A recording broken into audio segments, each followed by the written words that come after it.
strike rate's very, very overrated.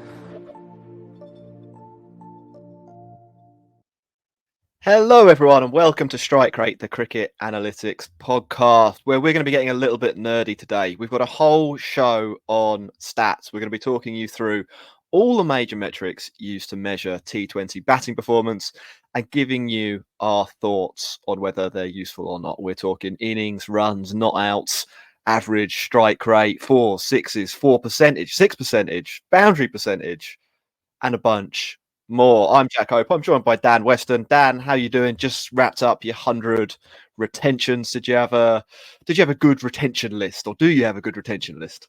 Yeah, I mean, I think we're one of the competitive teams out of the 8 that are obviously in the men's tournament. Women's tournament, there's less retention, so there's a bit more work to do in the draft. But going back to the men's comp, I mean, I think there's a few different dynamics that have been at play this year. Players are a little bit more willing to take their chances and negotiate hard for better deals, and maybe the loyalty that you might get in with some players in the IPL, veteran players, is not quite there yet in the tournament. And we're seeing a bit of player power. So it's interesting because you've always got to adapt to different dynamics for each year, even in the same tournament. And it's fascinating to see how things evolve each year. Yeah. Just before we get going, a message to our listeners, a big thank you, basically, from Dan and I after the first 4 episodes. We've had a pretty good response. We've had some reviews. We've had a pretty decent number of listeners and loads of interactions from people who have reached out to us on Twitter, mainly for me, but also in the YouTube comments and maybe on LinkedIn as well to Dan. A reminder, if you're tuning in here, that it would really, really help us if you liked and subscribed to the channel on YouTube, or just follow us wherever you're listening to the podcast. That's Spotify, Apple, whatever. Get your phone out your pocket right now and click that button. Does us a huge favor. And if you want to go further, look, we won't complain if you leave a review too. God, Dan. As long as it's good. Yeah, of course. Yeah, no 1-star reviews, please. On this episode, we're going to go through all the stats. We're going to talk about, what good looks like, what bad looks like, what average looks like for each of them, and use a little bit of data from the last 3 years in T20 major comps to try and, I don't know, maybe illustrate what a good player looks like by literally saying, that guy is a good player. We're going to have a little bit less time than we would normally have for questions at the end of the show. So what we're going to ask is that if there is something that you would like to know, reach out to me or Dan on Twitter. I'm at JackHope0. Dan is at SA Advantage.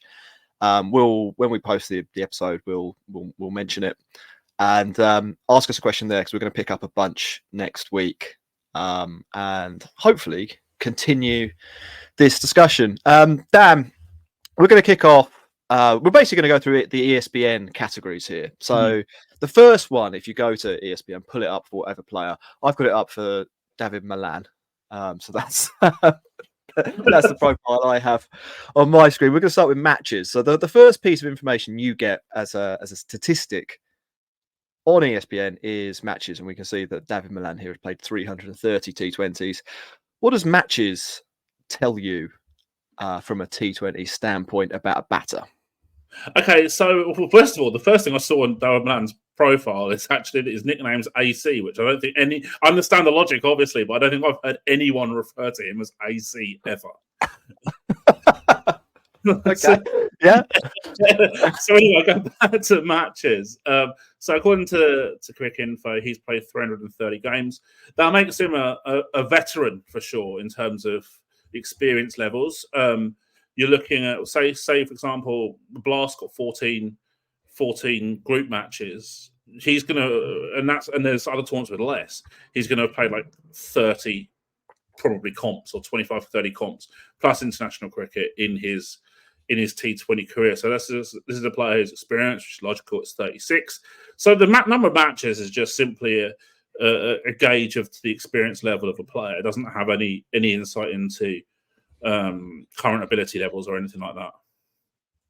So if you're saying from what you're saying there from an analytical point of view, it's relatively worthless. And Unless you want to recreate CSK, peak CSK, and like find guys who've played over 300 games or something like that. Next, we've got innings. And we'll get to some of these quite quickly, and some of them I think we'll be talking a lot more about. Next, we've got innings. David Milan, our example case here, 323 innings. So he's batted in nearly every game that he's played in. Is innings telling us anything useful or more useful than matches? Only thing I can really think of here is that we consider he's batted in 323 out of 330 games. Presumably, a few of them have probably been rained off after the match started as well. So we can pretty much assume that he's batted in 100% of the matches in which he's played, which actually gives decent insight if the ratios or percentages are lower. So, for example, if someone's batted in 100 games out of 330, he's probably sort of number 8 or something like that, rather than a top order batsman.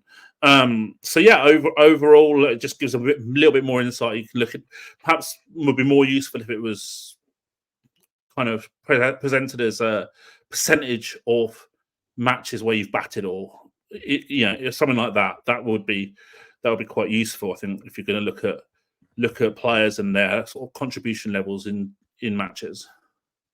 The one thing I was thinking about this when I was running all the data, and I've got a big spreadsheet with all this stuff on for all the players now, is that if you look at players and the number of innings they played and you rank them, basically, there's no Indians in the top 20% of players, and obviously that's because they're limited in terms of the tournaments they can appear in. They can basically play the IPL, and maybe you count the SMAT as well, but maybe not. It's probably a lower level comp.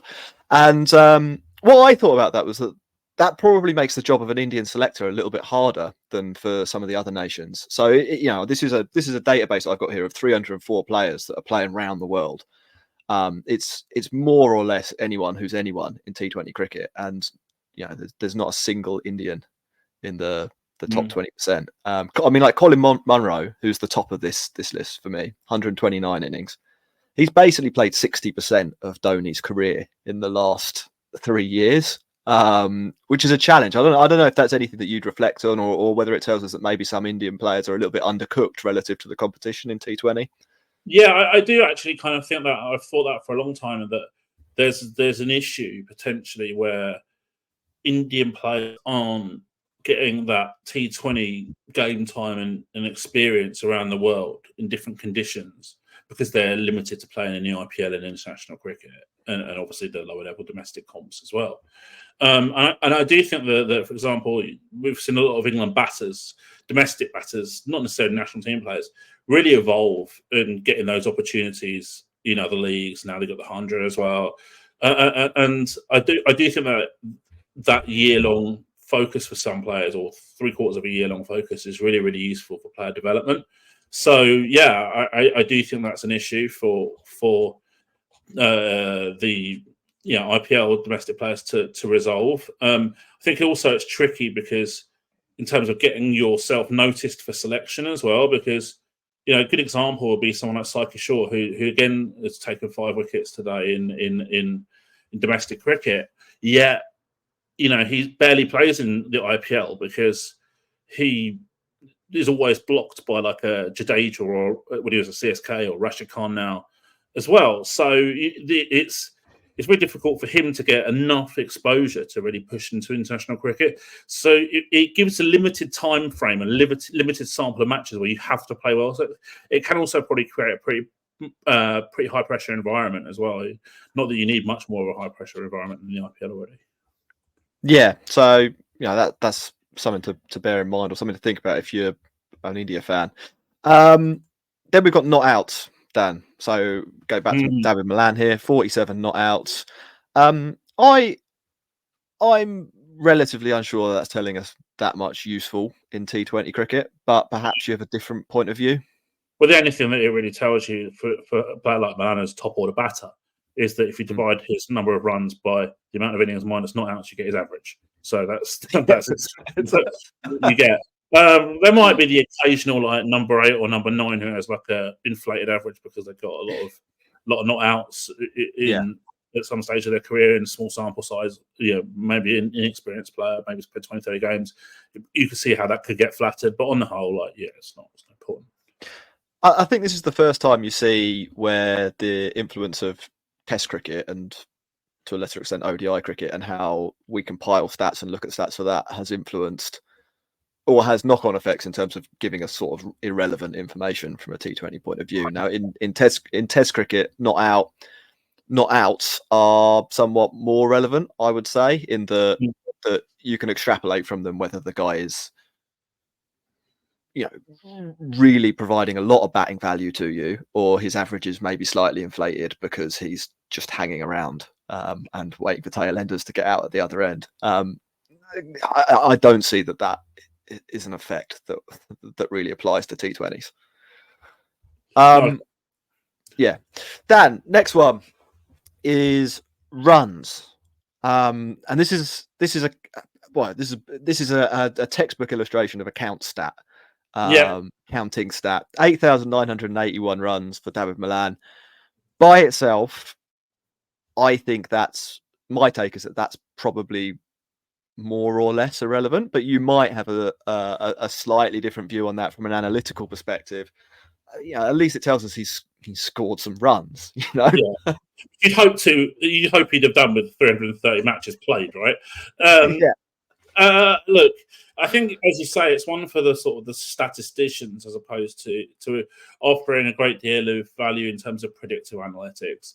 And I think this is where we can make that really clear definition between statistics and analytics, because a statistic is just ranking a player, but predictive analytics, which what I would focus on more, is trying to use past information to predict future events, and this doesn't really offer a great deal of that in terms of run scoring. It might be nice if he might be in the top 10 of run scorers in T20, which is nice for him, and it's nice for the statistician who gets to stick it on TV in the middle of a game at some point.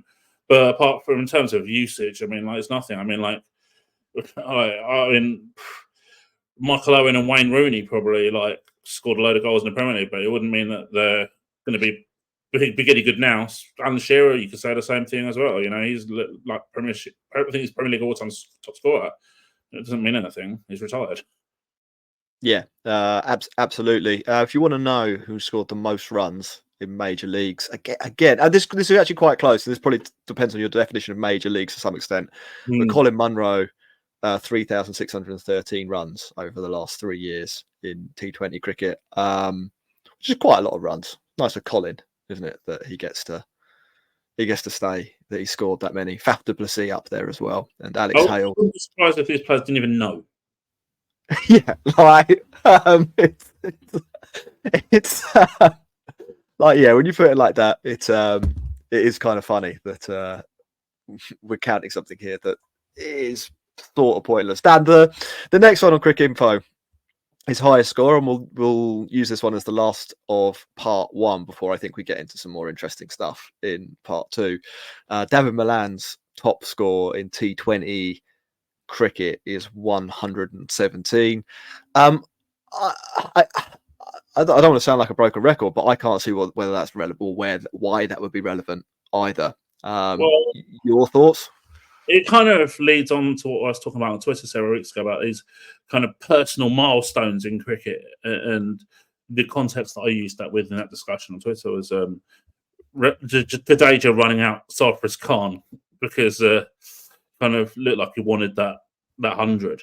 And the personal milestones, I think, they're so significantly overrated in cricket. It's a team sport played by individuals. If you look at it from this breakdown of statistics, actually, all of this, and we'll probably sound like a bit of a broken record at this point, and we'll go on to explain why later on. But these stats are pretty much meaningless in terms of understanding the true value of a player at this point in time. And I genuinely do think as well that, as Jack, you said earlier, these stats were kind of developed with Test cricket in mind. Now we've come along to a completely different format in T20, yet the metrics that they use to put details onto for each player is the same. And you need completely different metrics. Yeah, And I on the mainstream cricket website, which is a shame. yeah, I mean, I couldn't really even find anything statistically interesting, not analytically interesting, statistically interesting to talk about from a high score point of view. 17% of players of the 304 I was talking about, I've got a century, and that's about all that I can offer. Yeah, I think we really could look at it like in terms of like the how many times you pass a certain score would be more useful. So, for example, like I've done some work on this last year in a specific competition, and like the average top score for a winning team in that comp was something like high 60s. So basically, someone's got a kick on. So you could find the benchmark out for that tournament and work out the percentage of times that each player passed that particular score. But then, I think that. Then you've got all sorts of other complications in terms of like strike rates and stuff like that as well. But I think that would be quite a useful point in terms of actually understanding what someone's done in their career.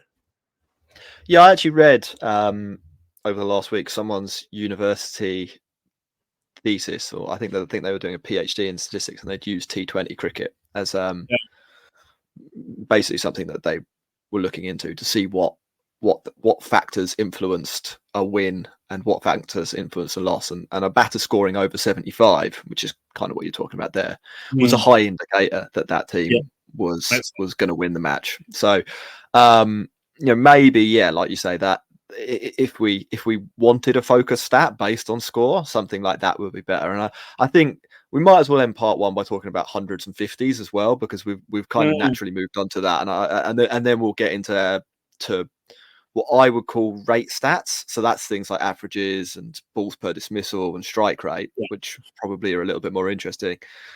Hundreds and fifties, like in test matches, they might be the kind of scores that we're talking about here. Like if you get 100 in a test match, you have probably increased your chances of winning by 5-10%. Like you've had a big impact on the outcome of that match. That's probably true for T20 cricket as well, as we're saying, but the numbers are wrong. The score thresholds are kind of wrong, and then we end up with these kind of artificial milestones. I don't know if you consider either 50s or 60s from your perspective when it comes to, as you say, predictive analysis.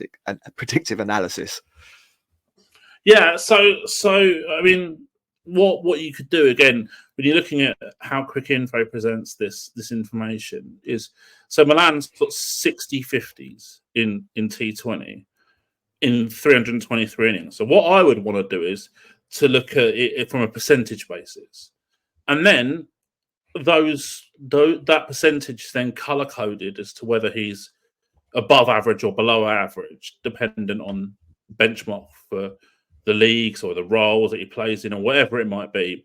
There's a few ways you could process that. So yeah, that's the sort of stuff that I would look at and find it would be much more useful than just a bare number. But like I said, this is all like record keeping, and that's all it really is. It's not looking to produce any kind of valuable insights, I don't think. Yeah, I'd agree with that. Dan, we're going to wrap up part one then, and we will come back. We'll be talking about average, and I think having probably a much more instructive conversation, or a much more constructive conversation about what we can learn about a player's value.